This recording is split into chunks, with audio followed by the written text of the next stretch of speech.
Okay, thanks for joining us here on StarTelegram.com for another and bittersweet edition of Cowboys Overtime, sponsored by Window Nation. I am Fort Worth Star Telegram columnist Mac Engel, who is doing this under the weather.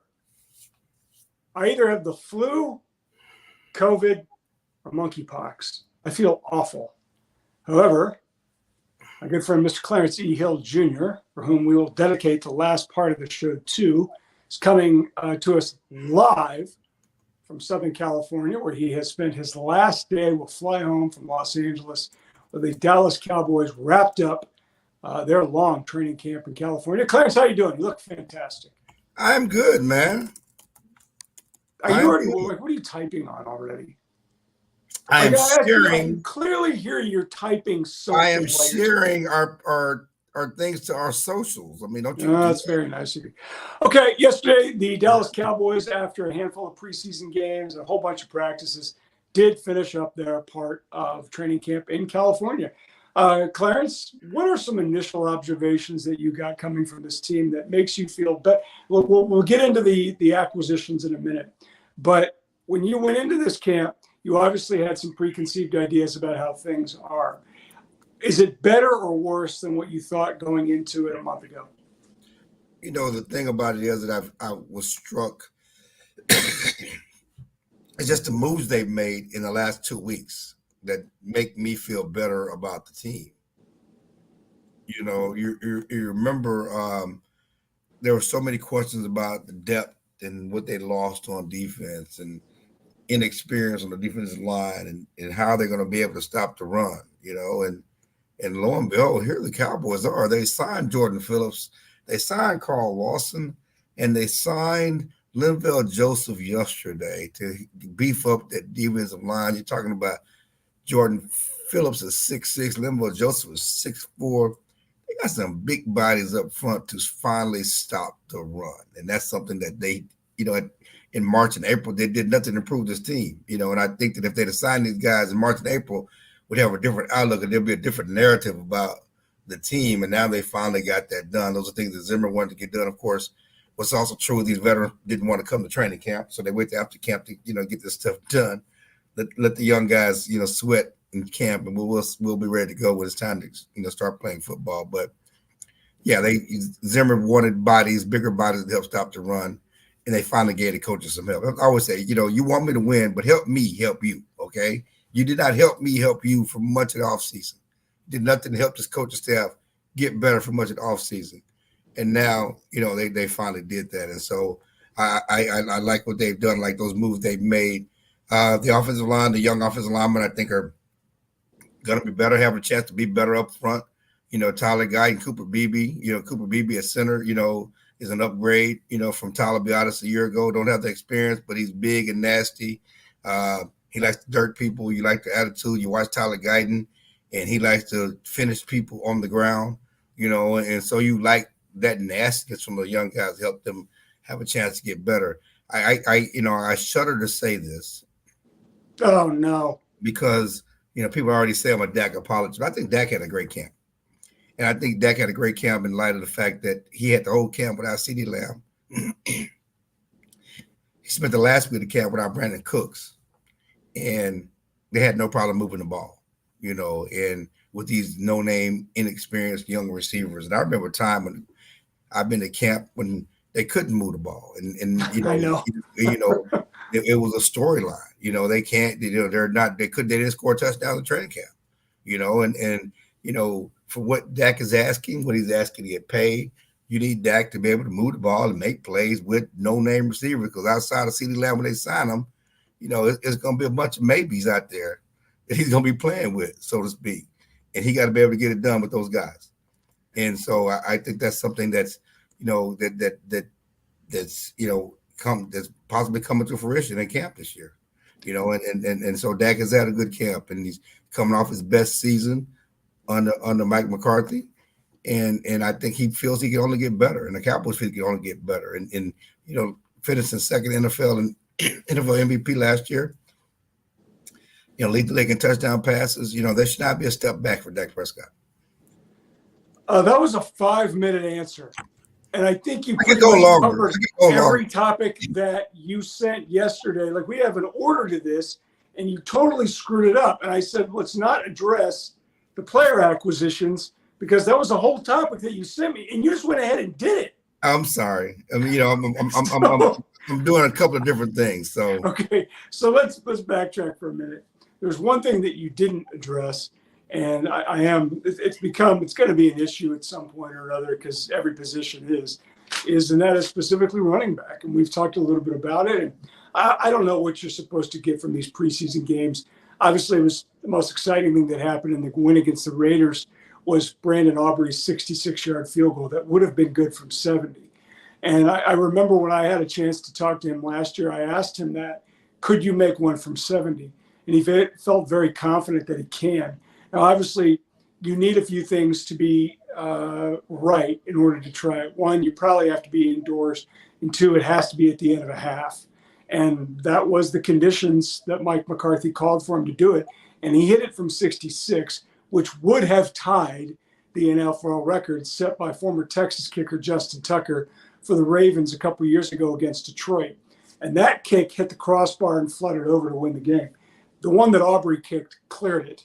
And it goes to show what an absolute find that was by McCarthy and his staff to find that guy from the USFL. That was, to me, the most exciting thing to watch was Brandon Aubrey do that, because you just don't see kickers line up on the wrong side of the 50 very often and try it. And just the anomaly of it, and then for him to make it, that was pretty neat. But the other part that interested me was the running back position. We saw some exciting runs by Deuce Vaughn. Obviously, he's a second-year player out of Kansas State. He didn't get to do hardly anything last season. But, maybe I don't know where he fits on this roster, especially with Cavante Turpin, who's a really small guy. They got Rico Dowdle. They got Zeke Elliott. Clarence, have you seen what sort of combination of running backs do you think that's going to happen, at least in the first month of the regular season? well, I mean, I think there's no question. Are you sick too? I just got something in my throat. I just got to get out of my throat. I don't know why it's in my throat, but it's in my throat. Certainly Royce Freeman, Zeke Elliott, and I think Rico Dowdle, are on this team. Certainly going to keep the fullback Hunter Lemke. The question is, what do they do after that? And do you keep a dynamic guy like Deuce, or do you look at some of the guys on the waiver wire? There's going to be guys running backs cut, who could add something to the backfield. I think, to me, Zeke and Royce are the same guy, same embodiment of the same guy. Royce can do some things on special teams. That's one thing that Deuce can't do, really. If he's not returning, he really can't help you on special teams. And you need that third running back, to be able to do some things on special teams, whether it's coverage or whatever else. Zeke's not playing special teams. Rico can cover, can return kicks as well. But, those are some of the things that you have to consider, when you look at those other those backup running back spots. We haven't seen a lot of Zeke in training camp. There's a story around on the media. They're trying to hide Zeke from us and keep him away from us so we can't see that he can't play. And the Cowboys vehemently denied that. Zeke is a physical back. We know what he can do. And, when it's time to get those dirty runs, crease those guys at the goal line, Zeke's going to be there, and he's the best guy. We have to do that. Royce can do some of that, but historically he's not been as good as Zeke doing that, and so I just wonder, you see what they've done with defensive line. If there's a chance they could pick up a running back and go from there. I like Deuce. I love what Deuce did at Kansas City. You think if he did it on the Division I level, he can do it on the pro level. But he has to be able to do more than that. And you have to find somebody that has a vision for him. Him missing almost 2 weeks at camp with a hamstring injury, kind of set him back in what the Cowboys were trying to do for him, because they were actually using him as also as a slot receiver, trying to find ways to get him on the field. So it's going to be interesting. I don't know what he can do, if they're going to feed him, because I was so upset last week. He had those 2 good runs, right, and then we didn't see him get the ball anymore. I mean, I want to see more Deuce. I mean, we understand how play calling goes, and it just sort of evolves, and you have to have a plan to be committed, especially in a preseason game, to be committed to that guy. And if you're not, then they're going to get lost. There's too many other guys. There's too many other things that you're trying to do. And it seemed to me having watched it, I was like, okay, we gave him some carries, and then he just got lost in the shuffle, and we just never saw him again. And you know, I know everybody wants, at least it's an easy comparison because they're short guys and they both went to Kansas State, is to keep making the comparison to Darren Sproles. Darren was a special, special guy. I'm not saying Deuce can't be that, but is there any opportunity for this guy on special teams? Yeah, you know, and people talk Because about Darren, there was. I'm thinking of the little guys. Remember the little guy from Iowa State, the running back they had? I remember Troy Davis, the running back. He was really good. And he was really small. Yep. And is that the right guy? Am I thinking of the right guy? I think so. Maybe Troy Davis. I can't remember. Okay. He was a small running back from Iowa State who was great in college, but never could do it in the pros. Yeah. He went to the Saints. Yeah. Huh? He went to the Saints. I remember that. And then wasn't Troy bigger than Deuce Vaughn though? Most Not people, by a lot. Deuce is 5'7". You if know, that. huh? He's 5'7", and he's. I don't know if he's 5'7". No, he's not 5'7". He's more like 5'5". Let me just be honest. Okay. With you. Troy Davis was 5'8". Okay. He was my, so he wasn't that small. You know, because I mean, Emmett's about 5'9". 5'8" is not small for a running back. A lot of running backs are 5'8", 5'9". Well, I think so when you talked about Royce Freeman, you got all these guys. You're only going to keep so many. Is there any chance at all, Clarence? I don't think so, but is there any chance at all if they like Royce Freeman enough that they would go with Royce and cut Zeke? There's no chance they do that. Okay. So Zeke is on this football team. So there's a better chance. Like Jerry Jones declared that Trey Lance is on this football team. Zeke is on this football team. Okay, let's move on. And we got to talk about a guy who is on this football team but isn't on the team right now, and that's CeeDee Lamb. The wide receiver remains in a contract holdout. He's posted, I don't know, a handful of cryptic pictures on his Instagram account, Spider-Man and whatnot. We've got one more preseason game to go. That's Saturday at AT&T Stadium. I have no idea what to make of it. I think we are starting to get to that time, though, when you're like, okay, we need to do something here. I mean, come on, you got to get it ready for week one. You do. And I know we're still a few weeks away from that, but we're closer to that today than we were a month ago. And while we've had movement, at least according to your reporting, at least a little bit, it's not done yet. I'm assuming that this will be done next week just because of the proximity to the start of week one in Cleveland on September 8th. Am I right or wrong? Well, to me, you have to get it done next week. You can't wait till the week of the game. Yeah. I mean, we're running out of time to get him ready to play, you know, and to really have an impact in week one, you know, and what you're also chancing is injury, soft tissue injury. The guy has not been in camp.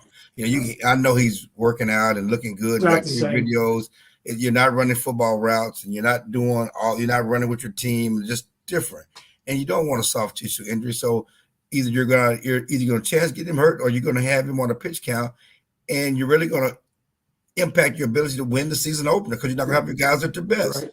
And so next week has to be the week. It has to be. You can't do the Zeke and receivers are different than running back. You can't do the Zeke and do it the week of the opener. You know, so movement has to be made. But, you know, they're not there. They're not there in money. They're not there in years. They're not there in contract structure. But they've been talking. Other than they that, want to get it done.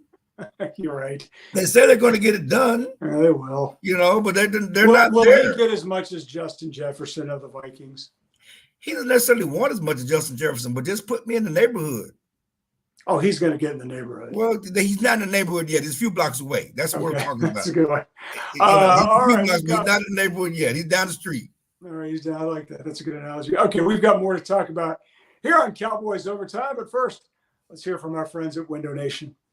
Window Nation, the star of window replacement and proud partner of the Dallas Cowboys, can help you fill the house this season with savings. Buy 2 windows, get 2 free, and make no interest payments for 60 months, 5 full years. Fill your house for a customized authentic Dallas Cowboys jersey while supplies last. You could even help fill the Cowboys house and win tickets to a game. Visit windownation.com/Cowboys now for details. Call 866-95-NATION. Window Nation, proud partner of the Dallas Cowboys. Thank you very much, Window Nation. Back here on Cowboys Overtime, StarTelegram.com. He's Clarence E. Hill Jr. I'm Mac Engel. He's in California. I'm in Texas. It's a little bit warmer here. Okay, Clarence, we're going to get it. I have to spin this a little bit. We're going to have to get into more specifics because you covered some of this initially on your 58-minute treatise there. That was quite impressive. Cowboys bolster the defense. Kenny, you got that? There we go. Cowboys have bolstered the defense. They have signed Linville Joseph, a 14-year veteran and a guy who used to play for Mike Zimmer with the Vikings. They also picked up Jordan Phillips, who's 31 years old and played for several teams. Clarence, you kind of touched on it at the top there. Are they doing this because of what they saw in camp and said, okay, or do you think they already had a beat on this back in March and these guys and their agents just said, let's just sit tight. They really don't want to go to camp and we'll do it near the middle or the end of camp? Well, I think that it's with Linville Joseph, yes. They've been talking to Linville Joseph since this offseason. And Linville Joseph didn't want to go to camp. And he has a relationship with Zimmer. And so I think they always had Linville Joseph in the back pocket. Jordan Phillips was a trade. And so they did not talk to him when he was a free agent. Okay. He signed with the Giants and found it wasn't a fit. And that kind of came about in training camp. But again, my point is the same. He was a free agent. They could have signed him in March. Again, if you bring these guys on in the spring, I think there's a different perception narrative about what they did in the offseason. I agree. They lost Jonathan Hankins. I'm not saying these are the second coming after they signed big money. They still are not paying them a lot of money, but they were doing something. The fact that they did nothing is why everybody was going crazy. You said you're all in, you're upset about the season, and you've done nothing. Now they're doing something. These are not pro. These are not all pros. No, these are what, veterans plays a game, guys. Yeah, but they're all 20. I mean, that's when you rotate them. I mean, I know. But when I saw that they got 1 and 2 as opposed to just 1, my initial thought was, is this in any way a commentary or a concern about Mazi Smith? Now, we've talked about Mazi Smith a lot because he was a first-round pick. And I know coming into this camp, or at least following your reporting and even watching him a little bit, he looks a little bit better. And maybe Mike Zimmer will be able to do some things with him that, for whatever reason, Dan Quinn just couldn't. Mazi did have some injuries, but the bottom line is he was not very good as a rookie. But by picking these guys up, is it any way at all the Cowboys saying something about Mazi Smith? No, they're saying they don't have anything behind Mazi Smith, beside Mazi Smith. I mean, the dirty little secret, yes, Mazi's inexperienced and unproven, but there's nobody behind him. You say he could come in and play. They had, a 7th-round pick and a dude named Albert Huggins, whose best hit was against the Rams staffer, in practice last week. That's what they have nose tackle. He wasn't thinking, but anyway, that's who they have a nose tackle, and at the other tackle, they have a nose tackle. They have what they call a 3 technique tackle or under tackle.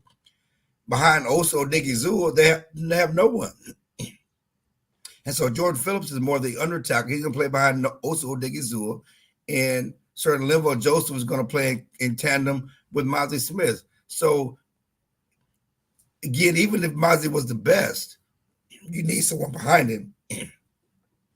There's nobody there. There was no depth, no proven, no experienced depth at that tackle position. And you got 2 guys who are familiar with the scheme, who understand the scheme. Your job is to occupy blockers and let a linebacker run to make plays. 2 big guys. And I've said this on every show I've been on. You cannot be a great defense without a horse in the middle. Okay? I've said this. Many times. That's one thing that, and now they got 2 horses. They got 2 6'4", 6'6", 340-pound guys in the middle of that defense. To go with Mazi Smith, I don't know what weight he is because, he dropped all the weight last year and he's up. I don't know if he's 315, 310, 320, but he's still a big man. Now they have some size in the middle of that defense.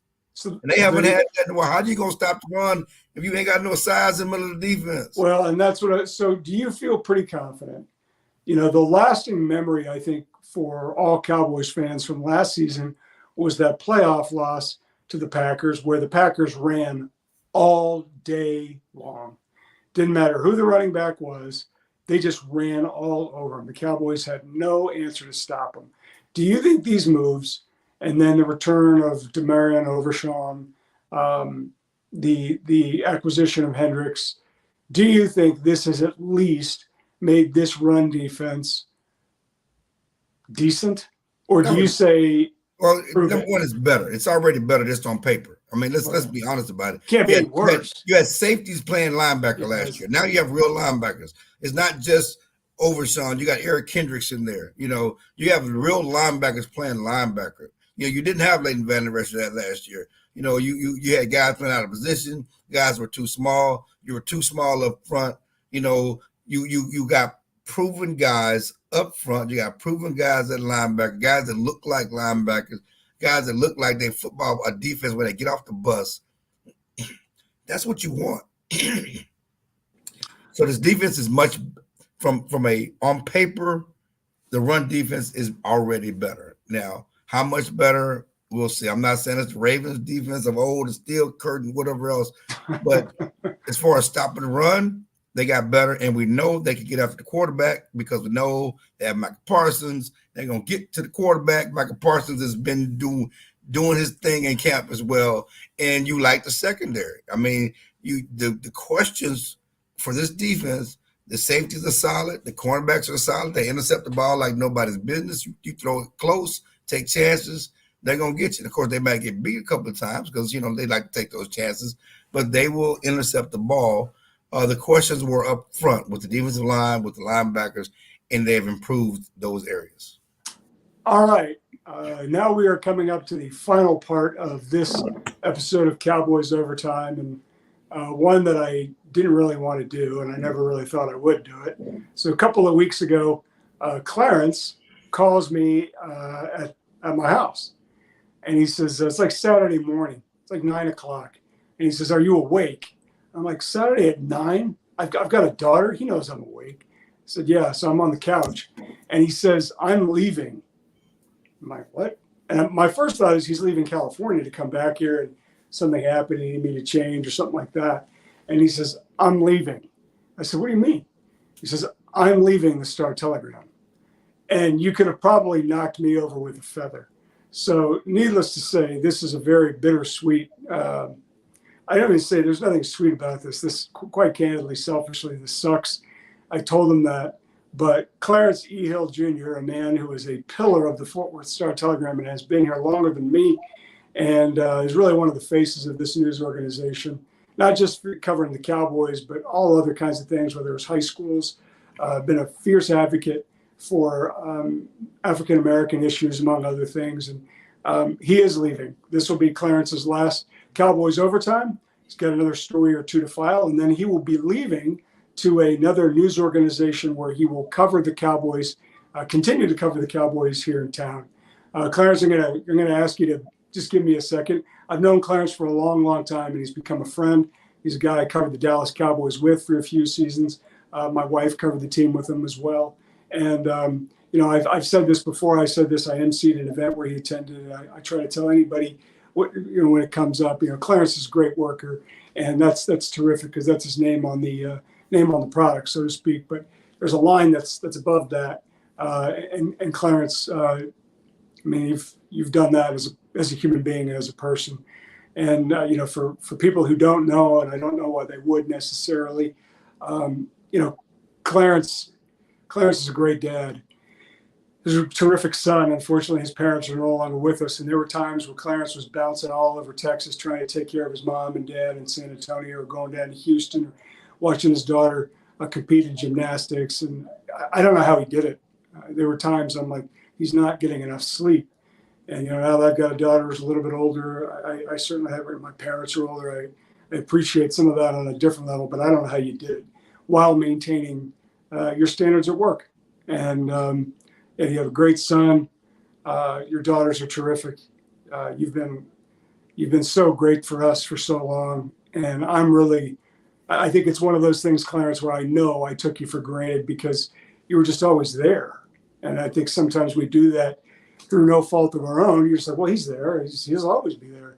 And while I'm really happy for you to be pursuing something that you want to pursue, I'm selfishly sad for not just me selfishly, but for the Fort Worth Star Telegram, for Fort Worthians, for people who read the Fort Worth Star Telegram, all that.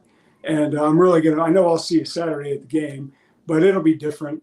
And it has been a great, I learned a lot with you, and it sucks. I don't know. I can't think of another word to say. It just sucks that you're taking off, but I'm happy for you. And it's been a lot of fun, and I'm going to miss it. I know you probably have some things to say for people who've followed you for a long time, so I will give you the floor. You guys, you guys gonna make me cry like you did the other day.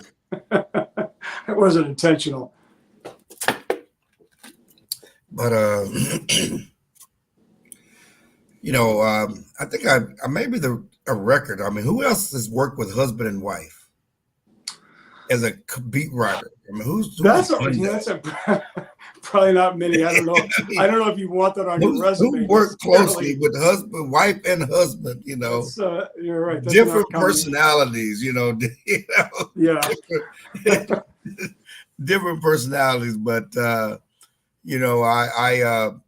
appreciate those words and certainly consider you a friend, and certainly we've been working together for a really long time. And at the Star Telegram, I thought I'd be here as long as Bud Kennedy. I thought I was going to catch Bud Kennedy. Of course, I could never catch Bud Kennedy, but I'd hope to catch Bud Kennedy. And I love representing the Fort Worth Star Telegram. I love representing Fort Worth and Tarrant County and being the voice from the West of Tarrant County and certainly representing the Star Telegram. I always say I could call it the wire, and I covered the beat like the wire. I had I had my corners, and I was I worked the corners, I worked the gutter, I worked everything to get my sources and get my news, because you're fighting against the conglomerates, you're fighting against the Dallas Morning News, a quote unquote paper of the record, and you're fighting against ESPN and Fox and people from all over, and but I enjoyed the battle, and I enjoyed representing Fort Worth, and starting with the high schools, covering high schools, and I covered Art Browns in Stephenville before he became a great, legendary, innovative college coach. I covered him in high school with Stephenville, and the Chris family and Ed Wyatt, one of my favorite football families in Tarrant County, and certainly Bob Hughes in Dunbar. I remember Bob Hughes telling me, and it really hurt me that he passed away. And he certainly taught me more about being a beat writer covering him than any other coach, and certainly had an impact on my life. He told me I got demoted to the Cowboys from Dunbar. Might not have been wrong. Might not have been wrong. He got devoted to the Cowboys from Dunbar, but that certainly happened. It's funny because I grew up as a kid who dreamed of being Tony Dorsett. I wanted to replace Tony Dorsett in the backfield as the next great Cowboys running back. Of course, I was 5'8" and 140 and ran a 4.6 and not a 4.3. And that wasn't my reality. That wasn't my life plan. But I ended up chronicling the Cowboys at Texas Stadium, then AT&T Stadium. Sometimes dreams don't end up like you want them to be, but they end up like they're supposed to be. And I've been able to chronicle the Cowboys' daily business, for the last 27 years as the beat writer for the Star Telegram, and I don't take that lightly. And it's hard to grow old in this business. We've had a lot of friends who come who are no longer in the business. You don't really get to go old gracefully in this business.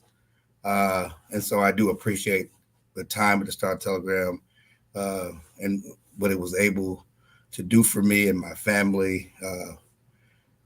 Going to Japan, going to England, going to Mexico, following the Cowboys, certainly the good, the bad. I'm synonymous with the failures of the Cowboys because I got 4 playoff wins on my resume. 4. But again, 4 playoff wins. 4 playoff wins after winning all those Super Bowl titles in the 90s. When I show up, we've had 4 playoff wins, since then. But it's not about me. Again, we talked about my kids. I have great kids, and I've raised some champions. So it's bigger than me. Lo and behold, it's more about Jerry Jones than it is me. But I'm not done covering the Cowboys. I'll still be covering the Cowboys. I'll still be at the games.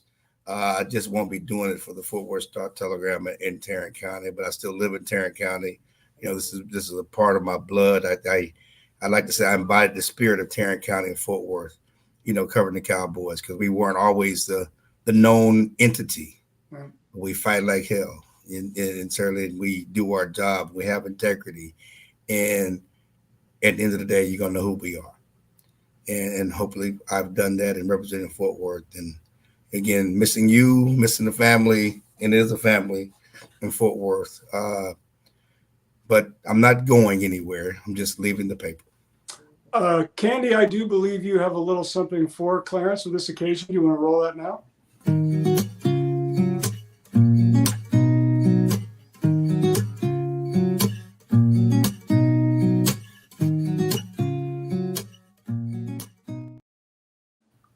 All right. I don't think we can say anything else better than that. I'm going to miss you. Candy, thanks so much. Clarence, have a safe trip back from California. I'm just going to give you the heads up. It's a little bit warmer here. For all of your Cowboys coverage needs, be sure to check us out on StarTelegram.com. Thank you, Window Nation. Thank you, Clarence. Safe travels, brother. Appreciate you, man. Thank you.